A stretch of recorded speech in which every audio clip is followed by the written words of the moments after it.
Every time that you're going through a cycle of behaviors that you can't seem to bust through because they're so automatic, but you know it's weighing down your goals, I'm going to tell you exactly how you're going to be able to bust through that so you can get unstuck and actually start creating consistency towards your goal. First and foremost, you need to understand that there's not a behavior problem, it's not a motivational problem, it's a survival loop. Your mind won't take action when it feels scared, or your body won't take action when it feels scared. So there's something about the habit that you're trying to create or the routine that you're trying to create that your body doesn't feel safe pursuing for whatever reason. The way that you're going to dissect that is you're going to, first of all, figure out what is the trigger. Like, what's the thing that's triggering you to feel this resistance to get up and take action? What's the thing that triggers you to spiral, to pick up your phone, to run away from the stillness, to be in analysis paralysis, to sit here and just procrastinate, or to sit here and feel shut down and paralyzed, all the mental clutter that you have? What is it that has you in this overstimulation of just being numb and you just can't move? Once you could figure that out, then you could take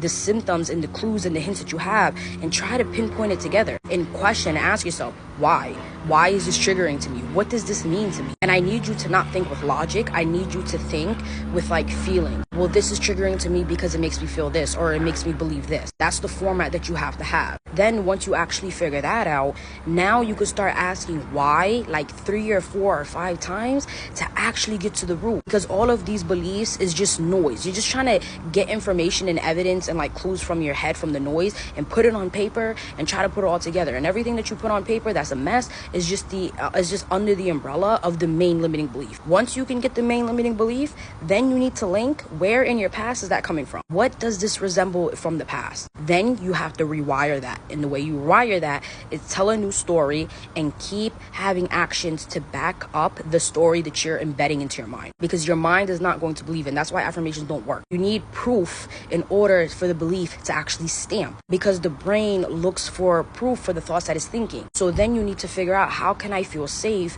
and take action to actually embed this new belief into my head? Once you've done that long enough, there you go. You've done that with one automatic cycle pattern thing that you have, and you just do that to the next unwanted behaviors and cycle and patterns that you have. You do that over and over and over again until you become the highest version of yourself. And you're going to have to do this every time you want to hit new levels. But at the end of the day, this is all survival loops that you just gotta bust through. There's nothing wrong with you. And if this helped you, follow my page. This is exactly what I help you with. I help the women that feel alone, that are stuck in survival, that they're feeling all this resistance toward their goals to not stay consistent, and they don't know why. They just feel alone and they can't explain the feelings that they're having in their body. They think that it's habits, they think that it's whatever, but it's not. It's survival, and that's exactly what I help you tackle at the root.